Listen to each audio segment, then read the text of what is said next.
Happy Monday, good afternoon. This is Monday morning motivation in the afternoon.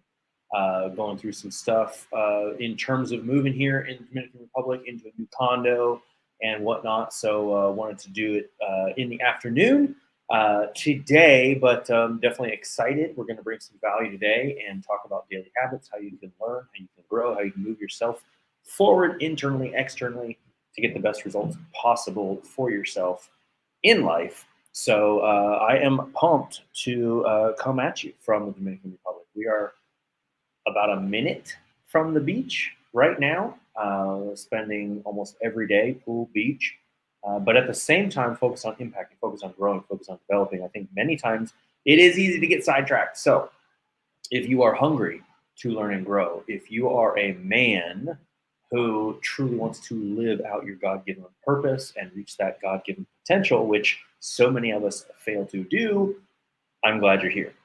If you're watching this live or you watch the replay, either way, post it in the comments. If you're on YouTube right now watching, you see it later, you see it in the group, wherever it may be. And if you haven't joined our free group for men, my name is Champion. We have a lot of great stuff in there. You should do it. The link is in the description if you are watching this on YouTube. But I want to talk about daily habits. Now, we have our Champion protocol, which lays out daily, weekly, monthly habits because getting better results in life is not complicated. In fact, it's pretty simple. The problem is we tend to overanalyze everything, just like we over spiritualize our faith walk, and then we under execute. So we look at like, man, like I want to be more successful financially. Man, I want my business to grow. I want to be in better shape. I want to have a better marriage. But then we don't actually put a plan in place. And the plan many times is just about controlling what we can control, the micro, to then have the results in the macro, right? So really it's about aggressive patience, being aggressive in the micro, the daily routines that you have, building good daily habits to then be successful in the macro. But aggressive patience, aggressive in the daily, patient in the long run, knowing that if you control what you can control on a daily basis, you will have the results you want in the end.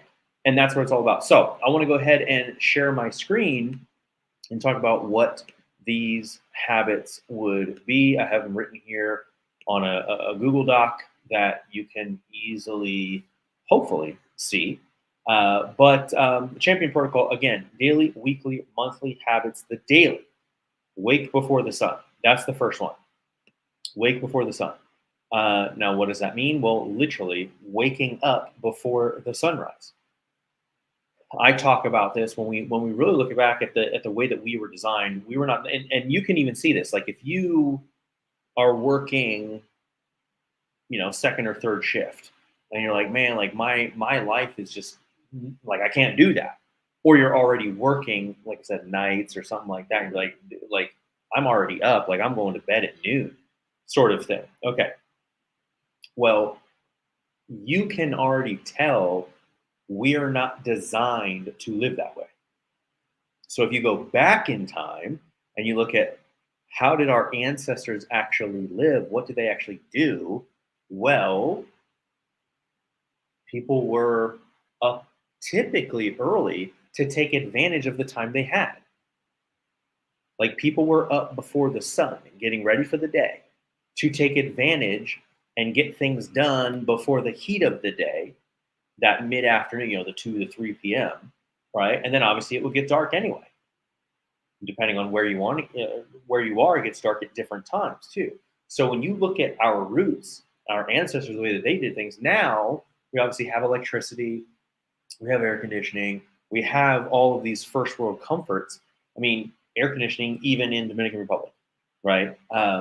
Which it's not always normal for everyone that is from here, but we got an AC unit right here. Okay, so even in non-first world countries, we have conveniences that we never had before. But is that actually a good thing? Not always. So waking before the sun, in fact, I'm going to show you, I want to show you another tab here that talks about the benefits of that. So you're not just hearing it from me, but you're reading it an article written by, I believe this person's actually a doctor. Uh, yeah, Keaton Dioris. Okay. So mental health boost. Many studies show people who wake up early are far less likely to develop depression, anxiety, or other mood disorders, which is why, I mean, you really think about this, getting that sun, being up before the sun, waking before the sun energizes you mentally, physically, but then also you look at what that just said, the mental health aspect, but then you also think about, the areas where there's a ton of rain and the sun isn't out as much. There's a lot of depression and frustration, and like we've seen that being, from Las Vegas and then going to Nashville, where half the time it's raining, or certainly half the time it's raining or cloudy. Okay, so getting up early puts you in more or greater chance to have better mental health. There's also more time in the morning. I think one of the biggest things is that you're proactive as opposed to reactive. I know that if, for example, I end up maybe not getting up as early, I always feel reactive throughout the day. Like, oh man, like I don't have as much time. Okay, well, there's time for a healthy breakfast. Obviously, if you're doing intermittent fasting, that sort of thing, whatever. But if you're up early, there's more time to get work done. Like I like working from 6 to 10 in the morning. So I'll wake up and we'll talk about this. I'll wake up before the sun, do my Bible reading and whatnot, and then go straight into cardio, go straight into working, and then do a late morning workout. And I've accomplished more before lunch than most people do all day. Okay. Improved performance. Your brain doesn't wake up the second you do. That's why we tend to feel groggy when we first get up. Studies prove this sleep inertia or sleep induced brain fog can last anywhere from 2 to 4 hours. So think about it. Think about when you're in school or at work or whatever, and whether it's you or someone else that always comes in kind of like they're obviously awake, but as if they're sleeping. Be proactive, not reactive. You have been called to be a leader. You have not been called to blend in. Like you want better results in life, but then you want to do things that everyone else does. It makes no sense. If you want results that stand out, you need to start making moves that stand out. Be different. Be proactive, not reactive. Be a leader, not a follower. Okay. Quality sleep.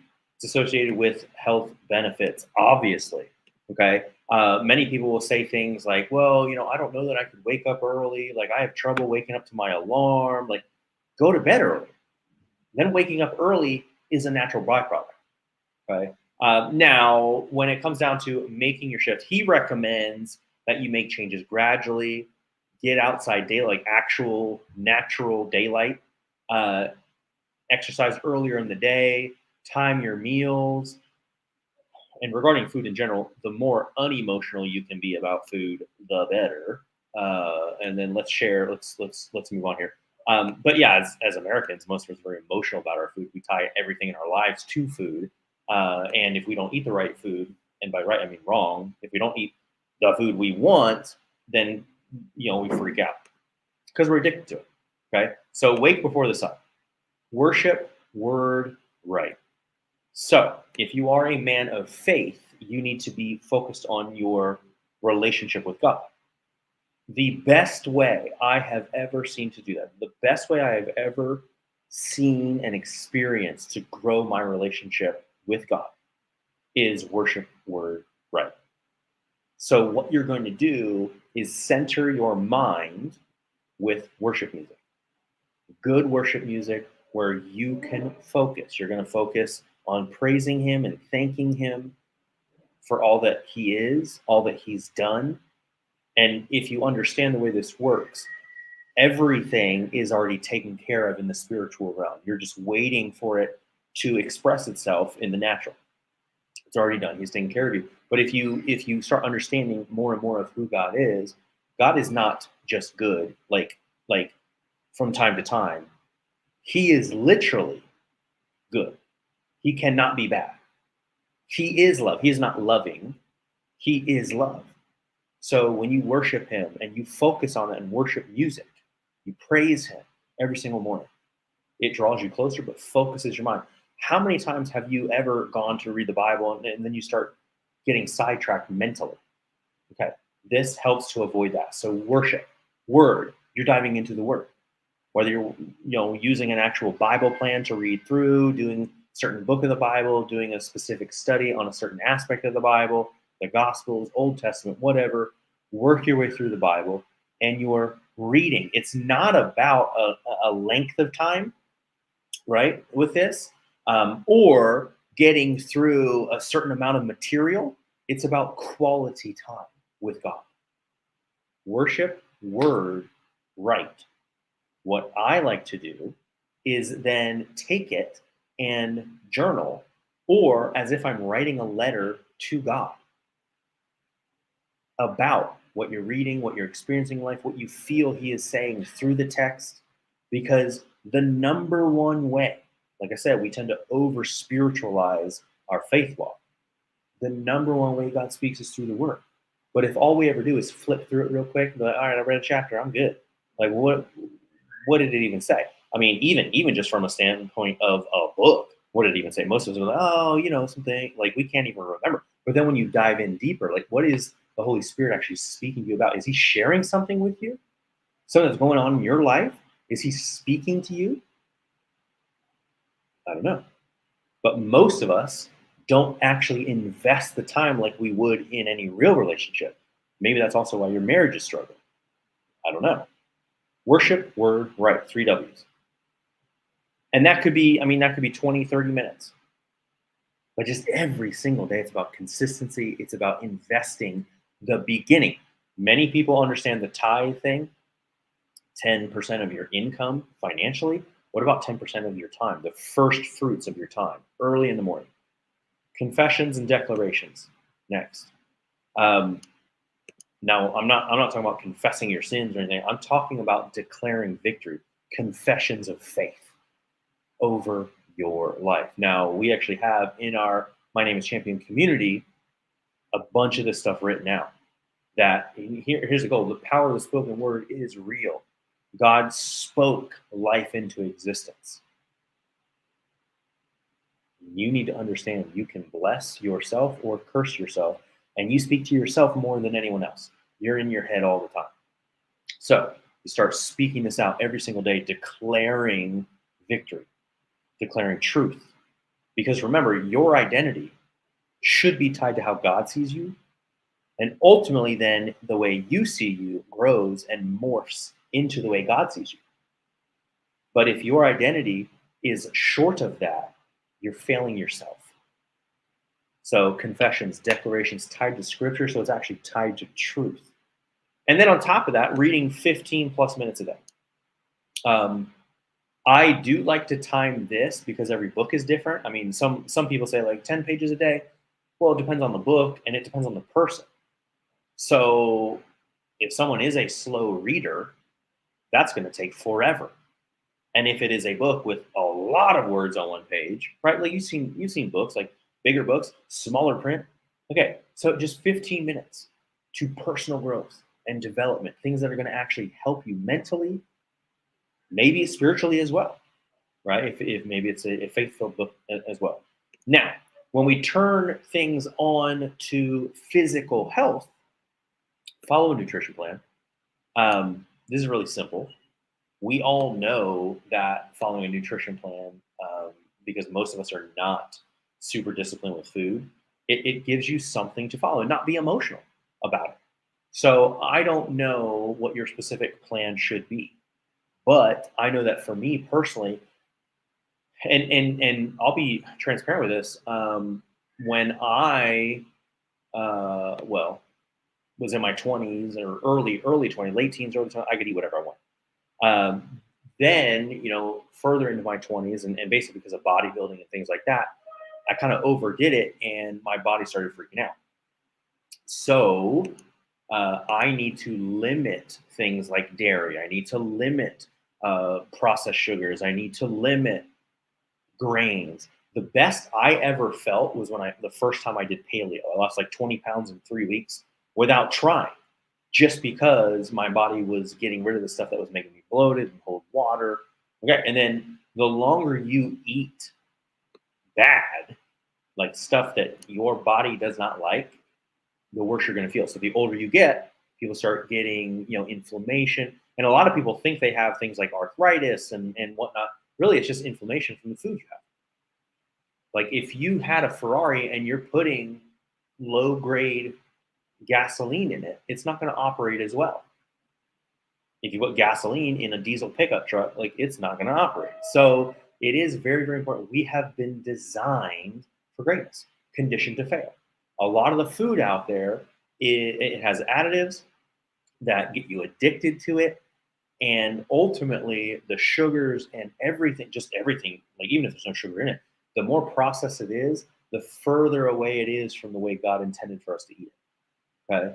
So follow a nutrition plan, whether that's going to be paleo, keto, uh, carnivore, like I don't care. Many times, and I would say this, talk to a doctor, but not just any doctor. I would talk to a doctor who actually understands like holistic practices and is not just trying to cram medicine down your throat. I am not a doctor. I'm not a certified nutritionist or anything like that. So before committing to anything, obviously talk to someone that knows what they're doing. But our culture today has really been all about like, hey, let's put a band-aid on it rather than solving the problem. And if you go to the root of the problem, many times it's just because our bodies can't handle the food that we're eating. So then over time, we get fat, we get bloated, we feel like crap, and then we blame it on everything else. Or we say, I just need to go to the gym. And hey, you do need to go to the gym. You do need to exercise. You do need to work out, but the food is even more important than that. Okay. So following a nutrition plan. And here's the thing, you may not want to be disciplined, but you need to be disciplined. So get over it. Stop waiting for the feeling and just do it anyway. All right. And then I also say drink half a gallon to 1 gallon of water a day. A lot of people will say, like, you need to do over one, at least one, maybe 2 gallons of water. Like, okay. Well, here's the thing, it does depend on how active you are, but it also depends on how big you are. And I don't mean out of shape, just in general. Men typically should be drinking more than women on average. They're typically bigger.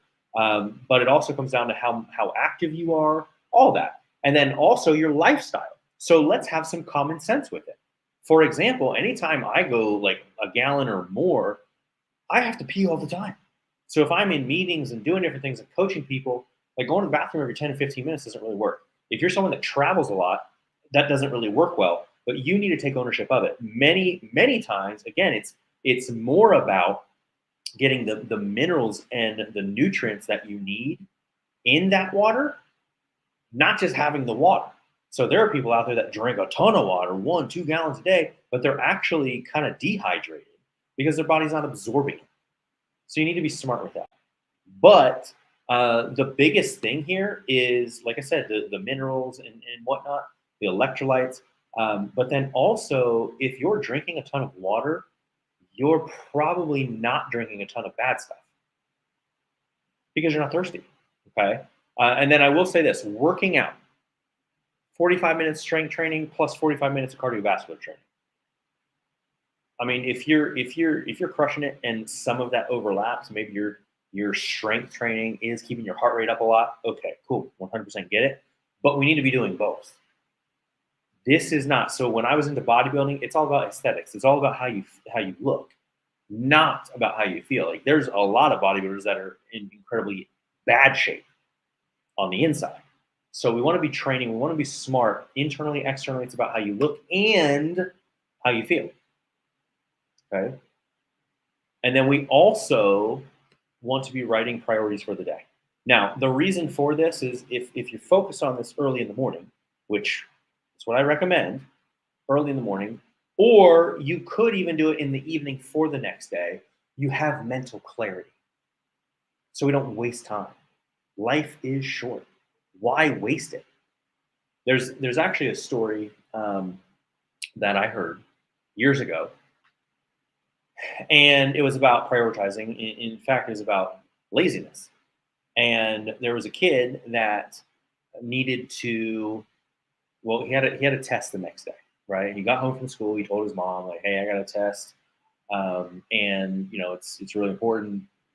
The grade, really matters. This test, it's a large portion of the grade. Blah blah blah." Okay, but that evening he spent the whole time cleaning his room, which on its own sounds great. Like, dude, like your mom has been asking you to clean your room. Go ahead and clean your room. Fantastic. Um, he spent time doing dishes after dinner, and he did all these things that seemed great. But what he didn't do should have been the highest priority, studying to make sure he got a good grade on that test. Therefore, he failed the test and got a bad grade in the class. Now, that is just a simple example, but most of the time we think we're doing the things that matter rather than focusing on what truly matters. So, write the priorities for the day so you're not wasting your time either that day or the next day. And then, one thing that you always want to note down is any breakthroughs, any insights, anything that really stands out so that you can reflect on it later. You can do this on your phone, you can do it on paper, right? There's the Notes app right on your phone. Okay. So these are the daily habits that if you're thinking, because I hear this all the time, reaching out to, or guys reaching out to me. And I always ask, like, okay, so what is the biggest hurdle? What's the biggest roadblock, biggest thing that you're trying to grow through right now? And many times it's, well, maybe I was raised in the church or raised around faith, but my faith right now, my relationship with God, is just not as strong as it should be. Like, okay, well, what are you doing to fix it? Well, nothing. I go to church every once in a while, but okay, take it upon yourself. It's your responsibility. Dive in daily, investing the first fruits of your day into your walk with God. Or if you say, like, man, I really just need to get in better shape. What's been stopping me? The fear of commitment? Is it discipline? Emotions in general? Or is it honestly not having a plan? Because that for some people, like, I don't have a plan. But for most that say that, it's actually they just won't commit. Follow the plan. And if you're like, well, I don't know what kind of workouts to do, reach out. Reach out. There's a lot of different things you can do. The best thing to do is just get started. The best thing to do is just get started. Don't overthink it. Like I said, most of the time we overthink everything. We under execute, we overthink, we over spiritualize, and we underact. Don't let that be you. Be the man that steps up to the plate. Be proud of the man in the mirror. Mind, body, and spirit, power, passion, purpose, and production. Plug into the champion protocol. There are also weekly and monthly habits that help you focus on your relationships, marriage, raising your children, being the ultimate warrior that you were called to be. Monday morning motivation. Hopefully you're getting something from these. And if you haven't seen the other ones, make sure you check them out. But we typically do these every Monday morning to get you going for the week. Because if you start the week right, you will finish right as well. And if you're starting your week, if Monday is the worst day of your week, there's some things you need to change. All right. So Josh out. My name is Champion. It's not just about me. This is a movement for men of faith to step up to the plate and be the man that God called them to be.